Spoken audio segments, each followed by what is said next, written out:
देखा कि कैसे छात्रों के भेष में उपद्रवी चेहरा ढककर सुरक्षा कर्मियों पर हमला कर रहे हैं, उन्हें मार रहे हैं, लेकिन ये छात्र नहीं, ये छात्र के नाम पर बवाल करने वाले गुंडे हैं। ऐसे में आपको नीट के टॉपर्स की ये बात भी सुननी चाहिए, क्योंकि जो नीट परीक्षा के रद्द होने और उसके बाद परीक्षा देने वाले छात्र हैं, उन्हें स्ट्रगल की कहानी कुछ और ही है। नाम आर्यन गुप्ता, रीनीट में ऑल इंडिया रैंकिंग में नंबर 1, लेकिन प्रदर्शन की जगह उसे दोबारा से पढ़ाई का फैसला लिया। Of course it's unfair what happened, but it's not just with me. Somewhere along the line I realized that I have gotten another chance. So I just bounced back, gave my best every day. I started studying from the next day only. सुना आपने, paper leak हुआ जिस पर गुस्सा भी आया, लेकिन उसने दोबारा से मेहनत करना चुना। अब इनसे मिलिए। नाम पांशुल बंसल, रीनीट एग्जाम में ऑल इंडिया रैंकिंग 2 है। पढ़ाई को लेकर इनका क्या कहना है, सुनिए। अब रोने धोने से कुछ होगा नहीं, so I just got myself together and started focusing on, like, I followed my regular schedule that was before NEET, the first NEET. God has given me an opportunity for scoring better because He knows that I can score better. Paper leak के बावजूद पढ़ाई में जुटे रहे और नतीजा आपके सामने है, लेकिन कुछ अराजक तत्व इन्हीं बच्चों के पेपर लीक के नाम पर अपना एजेंडा चला रहे हैं। अयोध्या के राम मंदिर में चढ़ावा चोरी के मामले के सामने आने के बाद राम मंदिर ट्रस्ट की अहम बैठक हुई, जिसमें सीईओ के चयन को लेकर अटकलें लगाई जा रही थी। उस पर फैसला नहीं हुआ, लेकिन इस बैठक में धार्मिक समिति के गठन का फैसला जरूर लिया गया, जिसकी अध्यक्षता गोविंद गिरी महाराज को सौंपी गई है, जो राम मंदिर में पूजा पाठ से लेकर धर्म यज्ञ तक के कामकाज का फैसला लेंगे। इस समिति में स्वामी रामानंद दास, महंत राजकुमार दास, स्वामी विश्व प्रसन्न तीर्थ, स्वामी कमल नयन दास, स्वामी वासुदेवानंद सरस्वती और स्वामी दिनेंद्र दास को जगह दी गई है। यानी कि राम मंदिर का पूरा धार्मिक कार्यभार अयोध्या के 5 संतों के हाथों में होगा। आज हम लोगों ने धार्मिक समिति का पुनर्गठन किया है और मुझे आपको एक वाक्य में बतलाना आवश्यक है कि आज हम मंदिर का सारा धर्म कार्य का भार, उसका दायित्व अयोध्या के संतों को सौंप रहे हैं।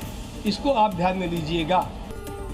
लेकिन इस दौरान जब राम मंदिर ट्रस्ट के सीईओ के नाम की चर्चा को लेकर सवाल पूछा गया तो क्या कहा, सुनिए। ये जितनी भी जगह है आप सबको मालूम है, ये विचाराधीन है, ये भी आपके सामने बता चुके हैं। इसके बाद में जब कोई आएगा निर्णय आपके समक्ष आ जाएगा।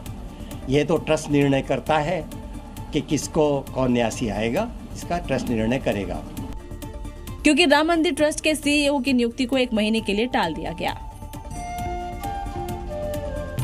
उत्तर प्रदेश विधानसभा चुनाव में अभी समय है, लेकिन भारतीय जनता पार्टी ने चुनावी तैयारियों को बूथ स्तर तक तेज कर दिया है। प्रदेश भर की सभी विधानसभा सीटों पर एक साथ बूथ सम्मेलन आयोजित किए गए और कार्यकर्ताओं को 27 के मिशन के लिए जीत के मंत्र भी दिए गए।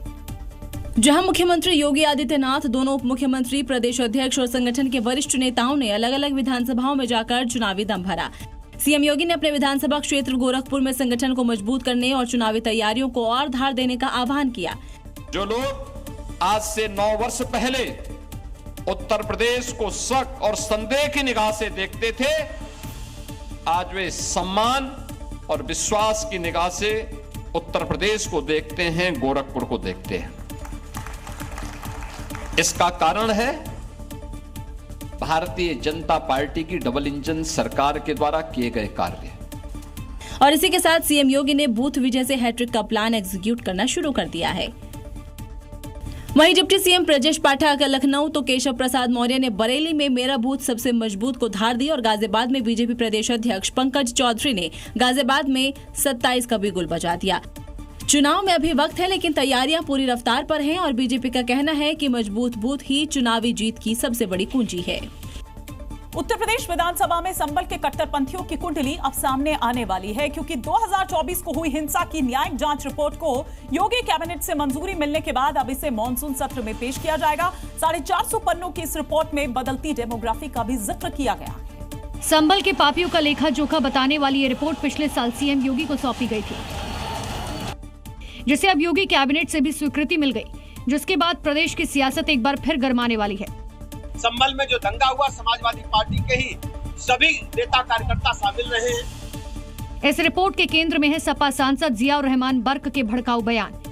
इसके अलावा रिपोर्ट में संभल की बदलती डेमोग्राफी का भी जिक्र है, जो 45% से घटकर 15% रह गई है। 1936 से 2019 के बीच हुए 15 दंगों में 209 हिंदुओं की मौत हुई। रिपोर्ट में शहर में 68 तीर्थ स्थल और 19 पावन कुओं पर अतिक्रमण का जिक्र है।